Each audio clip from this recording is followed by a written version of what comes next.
Hi friends, எல்லோரும் எப்படி இருக்கீங்க? நல்லா இருக்கீங்கன்னு நான் நினைக்கிறேன். ரொம்ப கஷ்டமான நிலமையில் போயிட்டுருக்குதுங்க நர்சரி, எங்களோட நர்சரி. ஏன்னா பார்த்தீங்கன்னா தண்ணி இல்லாத ரொம்ப கஷ்டப்படுறாங்க. நாங்கள் விலைக்கு தான் வாங்கி வந்து ஊற்றுறோங்க. அதுவும் விலைக்கும் தண்ணி கிடைக்க மாட்டேங்குதுங்க இப்போ. ஓகேங்களா, போர் போட்டாச்சு, போரில் தண்ணி வரலைங்க. ஓகேங்களா, என்னென்னமோ பண்ணி பார்த்தாச்சுங்க. வெயிலில் ஃபுல்லாக தண்ணி விட்டுட்டு இருக்கிறோங்க. செடியே காப்பாற்ற முடியல. ஃபுல்லாக பாருங்கள், இது ஃபுல்லாகவே நம்ம நர்சரி தான். அங்கே லாஸ்ட் வரைக்கும் இருக்குது, பார்த்தீங்கன்னாவே தெரியும். நாங்கள் வாங்கிட்டு வந்து எவ்வளோ தான் விட்றோங்களோ விட்டுட்டே இருக்குங்க. மழைன்றது அறிகுறியே சுத்தமாக தென்படலை.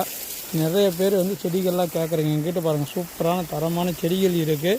இது எப்படி இப்போ காப்பாற்றுறதே எங்களுக்கு ரொம்ப ரிஸ்க்காக இருக்குது. ஏன்னா பார்த்தீங்கன்னா உங்களுக்கே தெரியும், வெயில் அவ்வளோ வெயில் அடிக்குது. அதே மாதிரி உங்களோட உடம்பு நீங்கள் பார்த்துக்கோங்க. எல்லோரும் வந்து பார்த்திங்கன்னா எல்லாரோட உடம்பையும் நல்லா பார்த்து, வெயில் அதிக நேரம் இருக்காதிங்க. எல்லோரும் தண்ணி குடிச்சிட்டு எல்லாம் வீட்டுக்குள்ளவே இருங்க தயவுசெய்து. எல்லோரும் நல்லா இருக்கணும். Bye bye. Thank you to all.